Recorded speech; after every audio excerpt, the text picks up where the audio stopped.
जय हिंद दोस्तों। तो आज की इस वीडियो में हम लोग पढ़ने वाले हैं क्लास जो है कि क्लास 12। सॉरी, इसका कलर जो है कि चेंज कर लेते हैं, है ना। चलिए देखिए यहाँ पर यानी 12th का आज इतिहास, यानी क्लास जो है कि 12th इतिहास का ऑब्जेक्टिव क्वेश्चन जो है कि चैप्टर 2 का हम लोग पढ़ने वाले हैं। तो चैप्टर 2 में क्या है भाई, तो यह जो है कि राजा, किसान और नगर, इसका जो है कि बाबू हम लोग ऑब्जेक्टिव इस वीडियो में पढ़ने वाले हैं। तो आप लोग जो है कि वीडियो के अंत तक जरूर बने रहिएगा, बिना स्किप किए हुए वीडियो को अब बढ़िया से देखिए, है ना। और एग्जाम में ज़्यादा से ज़्यादा नंबर लाइए। इसमें से जो है कि आपका एग्जाम में जरूर सवाल पूछेगा, तो आप लोग बढ़िया से थोड़ा पढ़ लीजिए, ना निचोड़ कर दम जो क्वेश्चन है ना बाबू किसी में लाया गया है। तो आप लोग वीडियो के अंत तक जरूर देखिएगा, ठीक है। चलिए, अगर किसी भी सवाल का आपको जवाब पता होता है तो उसका कमेंट में आप जवाब दीजिए। अगर बाबू पहला क्वेश्चन जो है कि क्षेमेंद्र की रचना कौन सी है ना।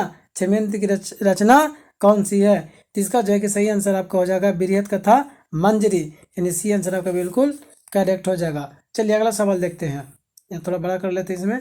देखिए अगला सवाल आपका जो है कि इंडिका किसकी रचना है। सॉरी, चलिए देखिए यहाँ पर करा इसमें कि इंडिका, यानी इंडिका जो है कि किसकी रचना है, नहीं आपको बताना है। तो इसका जो है बाबू कि सही आंसर आपका हो जाएगा मेगास्थनी, यानी बी आंसर आपका बिल्कुल करेक्ट हो जाएगा। चलिए अगला सवाल देखते हैं। अगला सवाल इसमें कह रहा है कि किस गुप्त शासक को लिच्छवी दोहित कहा जाता है, यानी लिच्छवी दोहित्र कहा जाता है, ठीक है। तो आपको बताना है, इसका जो है कि सही आंसर आपका हो जाएगा, है ना। इसका सही आंसर आपको हो जाएगा समुद्रगुप्त, यानी देखिए यहाँ पर समुद्रगुप्त, यानी ये आंसर आपका बिल्कुल करेक्ट हो जाएगा। चलिए अगला सवाल देखते हैं इसमें।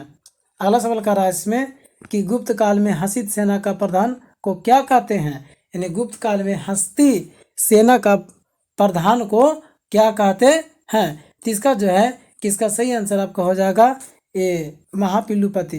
देखिए यहाँ पर इसका जो आंसर क्या हो जाएगा महापिलुपति, यानी सी आंसर का आपका बिल्कुल करेक्ट हो जाएगा। चलिए अगला सवाल देखते हैं इसमें। अगला सवाल इसमें कह रहा है 5 नंबर का जो सवाल है बाबू, 5 नंबर सवाल, हाँ 5 नंबर का जो आपका सवाल है। देखिए इसे 5 नंबर का सवाल कर रहा है कि निम्न में से महिला संत थी, यानी महिला संत कौन था, ठीक है। तो आपको बताना है। तो इसका जो है कि इसका सही आंसर आपका जो है इसका करेक्ट आंसर आपका हो जाएगा डी, यानी इनमें से सभी थे, मीरा, अंडाज, कराईकल, है ना। यानी डी आंसर आपका बिल्कुल करेक्ट हो जाएगा। निम्न में से महिला संत थी कौन थी, तो सब थे।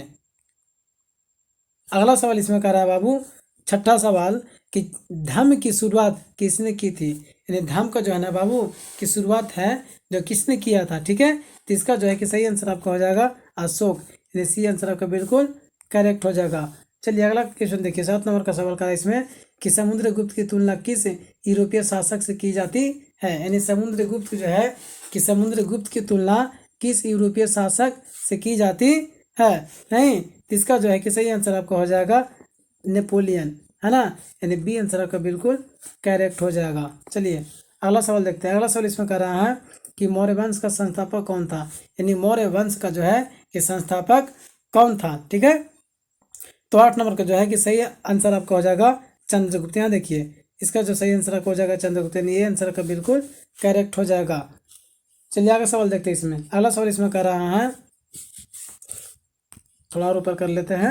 अगला सवाल इसमें 9 नंबर का सवाल कर रहा है कि चंद्रगुप्त की मृत्यु कहाँ हुई थी, यानी चंद्रगुप्त की जो है कि मृत्यु कहाँ हुआ था, ठीक है। इसका जो है कि सही आंसर आपका हो जाएगा श्रवणबेलगोला में, श्रवणबेलगोला में, यानी सी आंसर आपका बिल्कुल करेक्ट हो जाएगा। चलिए अगला सवाल देखते हैं इसमें।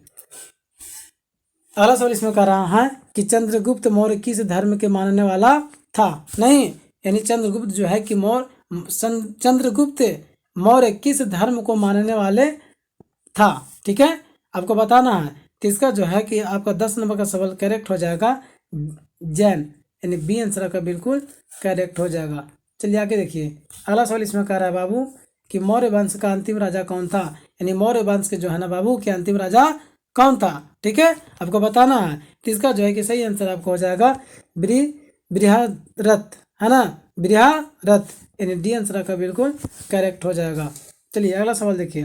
अगला सवाल इसमें कह रहा है कि मौर्यकालीन टकसाल का प्रधान कौन था, यानी मौर्यकालीन टकसाल का प्रधान जो है बाबू कि कौन था, आपको बताना है। ठीक है, तो इसका जो है कि सही आंसर आपका हो जाएगा पन्याध्यक्ष, पन्याध्यक्ष, यानी सी आंसर का बिल्कुल करेक्ट हो जाएगा। चलिए देखिए 13 नंबर का सवाल इसमें कह रहा है कि मौर्य वंश की राजधानी कहाँ थी, यानी मौर्य वंश की जो है कि राजधानी कहाँ थी। ठीक है, तीसरे का जो है कि सही आंसर आपका हो जाएगा पाटलिपुत्र, यानी सी आंसर का बिल्कुल करेक्ट हो जाएगा। चलिए अगला सवाल देखते हैं, ज़्यादा समय हम लोग नहीं लेंगे, है ना, क्योंकि बहुत समय जो है टाइम परीक्षा जो है कि बहुत नज़दीक आ गया है, तो हम लोग बहुत जल्दी जल्दी पढ़ेंगे, है ना, और दिमाग में हटाना भी है।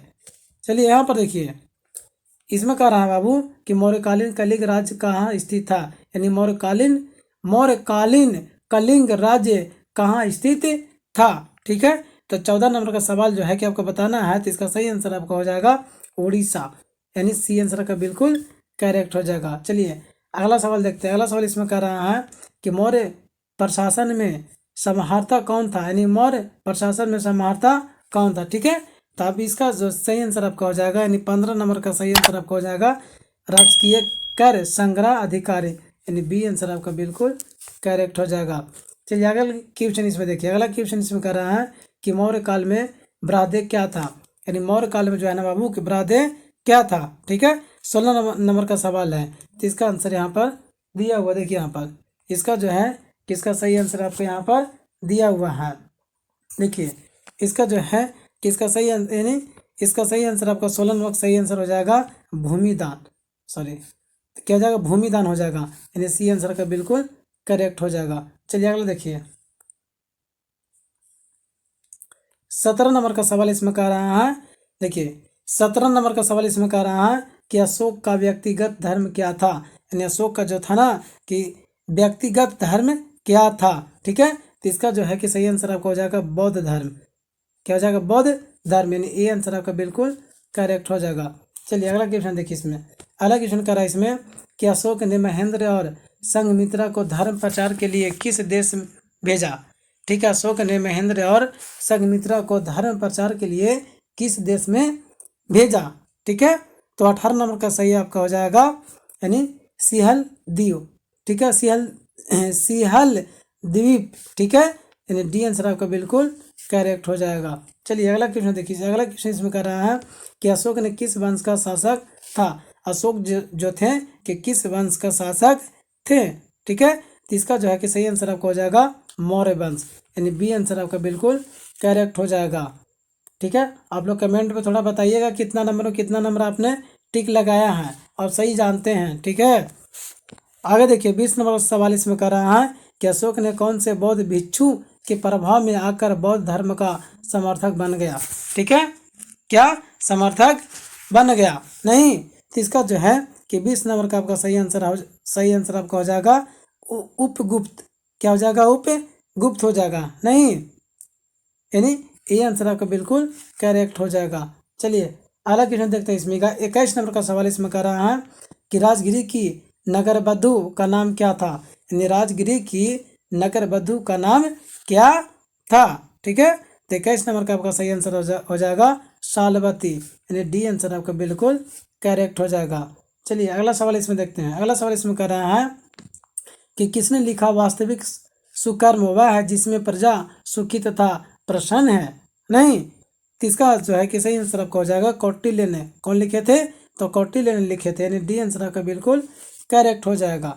चलिए अगला सवाल देखते हैं, इसमें अगला सवाल कह रहा है इसमें कि चंद्रगुप्त मौर्य के काल में कलिंग की राजधानी कहाँ थी, नहीं, 23 नंबर का सवाल आपको बताना है, तो इसका 23 नंबर का सही आंसर आपका हो जाएगा तो साली हो जाएगा, यानी सी आंसर आपका बिल्कुल करेक्ट हो जाएगा। ठीक है, चलिए अगला क्वेश्चन देखते हैं, इसमें अगला क्वेश्चन कह रहा है कि आर्यभट्ट कहाँ का वासी था, यानी जो आर्यभट्ट थे ना बाबू कहाँ का वासी था। ठीक है, आपको बताना है, तो इसका जो है कि सही आंसर आपको हो जाएगा, इसका ऑप्शन यहाँ पर दिया हुआ है, 4 ऑप्शन दिया हुआ इसमें, तो इसका जो है कि सही आंसर आपका हो जाएगा पटना, यानी जो आर्यभट्ट कहाँ का वासी थे, पटना के, डी आंसर का बिल्कुल करेक्ट हो जाएगा। चलिए अगला सवाल देखते हैं, इसमें 25 नंबर का सवाल कर रहा है कि द्वितीय नगरीकरण के नगरों को क्या कहा जाता है, यानी द्वितीय नगरीकरण के नगरों को क्या कहा जाता है। ठीक है, 25 नंबर का सही आंसर आपका हो जाएगा लहयोगिन नगर, लहयोगिन नगर, यानी सी आंसर आपका बिल्कुल करेक्ट होता है, हो जाएगा। चलिए अगला सवाल इसमें देखिए। देखिए अगर आप लोग वीडियो को ध्यान से देखिएगा ना और पढ़िएगा मन से, तो एग्जाम में एकदम अच्छा से अच्छा नंबर आप ला सकते हैं। लेकिन बिना पढ़े कैसे होगा, जब तक नहीं पढ़ाई कीजिएगा। देखिए मैंने अमीर बनने बड़ा आदमी बनने के लिए बड़ा मेहनत भी करना पड़ेगा, है ना। अगर बड़ा सपना देखते हैं तो बड़ा मेहनत आपको भी करना पड़ेगा, तब जाकर के वो सपना पूरा होगा। चलिए हम लोग 26 नंबर का सवाल पढ़ते हैं कि भारत का प्राचीनतम ज्ञान अभिलेख कौन सा है। भारत का प्राचीनतम ज्ञात अभिलेख कौन सा है। तो इसका जो है कि सही आंसर आपको हो जाएगा बोगजाकोई का अभिलेख, यानी सी आंसर आपका बिल्कुल करेक्ट हो जाएगा। चलिए अगला सवाल इसमें देखते हैं। अगला सवाल कह रहा है इसमें कि मेगास्थनीज किस यूनानी शासक के राजदूत के रूप में पाटलिपुत्र आया था। ठीक है, तो इसका जो है कि 27 नंबर का आपका सही आंसर हो जाएगा सेल्यूकस, यानी सेल्यूकस, यानी सी आंसर आपका बिल्कुल करेक्ट हो जाएगा। चलिए अगला सवाल इसमें पढ़ते हैं। अगला सवाल कह रहा है कि कलिंग युद्ध का वर्णन किस अभिलेख में किया गया है। यानी कलिंग युद्ध का जो है ना बाबू की वर्णन किस अभिलेख में किया गया था, आप लोग को बताना है। ठीक है, तो 28 नंबर का सवाल आपका हो जाएगा। 28 नंबर का जवाब आपका हो जाएगा 13वें शिलालेख में, 13वें शिलालेख में, यानी डी आंसर आपका बिल्कुल करेक्ट हो जाएगा। चलिए 29 नंबर का सवाल इसमें कह रहा है कि चीनी यात्री फाहियान किस शासक के काल में भारत आया। नहीं, चीनी यात्री जो है ना कि फाहियान किस शासक के काल में भारत आया था। ठीक है, तो इसका जो है कि इसका सही आंसर आपका हो जाएगा यानी विक्रमादित्य। ठीक है, यानी बी आंसर आपका बिल्कुल करेक्ट हो जाएगा। चलिए अगला सवाल इसमें देखते हैं। अगला सवाल कह रहा है इसमें कि मेगास्थनीज किस भारतीय शासक के दरबार में आया था। यानी मेगास्थनीज जो है ना बाबू कि किस भारतीय शासक के दरबार में आया था। आप लोग थोड़ा ध्यान से पढ़ना है। ठीक है, तो इसका जो जवाब हो जाएगा आपका यानी 30 नंबर का सवाल का जवाब हो जाएगा आपका चंद्रगुप्त मौर्य। ठीक है, यानी सी आंसर आपका बिल्कुल ही करेक्ट हो जाएगा। चलिए अगला देखिए 31 नंबर का सवाल कर रहा है। यानी 31 नंबर में कि किस अभिलेख में सती प्रथा का उल्लेख मिलता है। नहीं, सती प्रथा का उल्लेख मिलता है। ठीक है, तो इसका सही आंसर आपको हो जाएगा एरन अभिलेख, यानी बी आंसर आपका बिल्कुल करेक्ट हो जाएगा। बी आंसर आपका क्या हो जाएगा बाबू, बिल्कुल करेक्ट हो जाएगा। चलिए अगला देखते हैं। इसमें अगला सवाल आपका कह रहा है कि बाणभट्ट की रचना कादम्बरी में किस शासन काल का वर्णन है। यानी किस शासन काल का वर्णन है, नहीं किस शासन काल का वर्णन है। इसका जो है कि इसका ऑप्शन आपका नीचे आ जाएगा, यहाँ पर देखिए। तो इसका सही आंसर आपका जो है यानी 32 नंबर का सवाल का सही आंसर आपका हो जाएगा हर्षवर्धन। नहीं, क्या हो जाएगा हर्षवर्धन, यानी डी आंसर आपका बिल्कुल करेक्ट हो जाएगा। चलिए आगे देखिए। इसमें 33 नंबर का सवाल कर रहा है कि गुप्त शब्द कब और किसके द्वारा शुरू किया गया। ठीक है ना, किसके द्वारा शुरू किया गया, तो आपको बताना है। तो इसका जो है कि सही आंसर आपको हो जाएगा यानी इसका सही आंसर आपको हो जाएगा चंद्रगुप्त प्रथम, जो 319 से 20 तक है ना, यानी डी आंसर आपका बिल्कुल करेक्ट हो जाएगा। चलिए अगला सवाल देखते हैं। अगला सवाल इसमें कर रहा है कि पंचतंत्र की रचना किसने की। यानी पंचतंत्र जो है की रचना किसने किया था।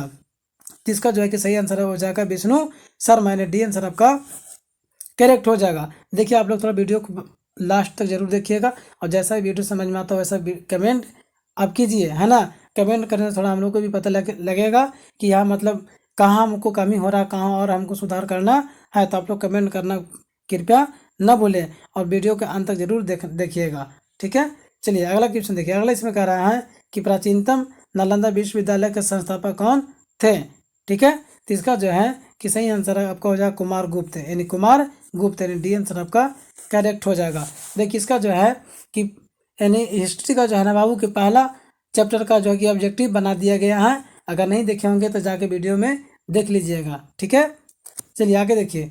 अब लास्ट हो गया इसमें, तो इसमें कह रहा है आगे देखिए इसका जवाब तो कुमार गुप्त हो ही गया। नहीं, तो अब जो है कि पीडीएफ के लिए अगर आप लोग को पीडीएफ चाहिए तो अभी इस नंबर पर व्हाट्सअप कर सकते हैं। नहीं कि हमको पीडीएफ चाहिए, आपको पीडीएफ प्रोवाइड कराया जाएगा। तो यहाँ तक वीडियो देखने के लिए बहुत बहुत धन्यवाद।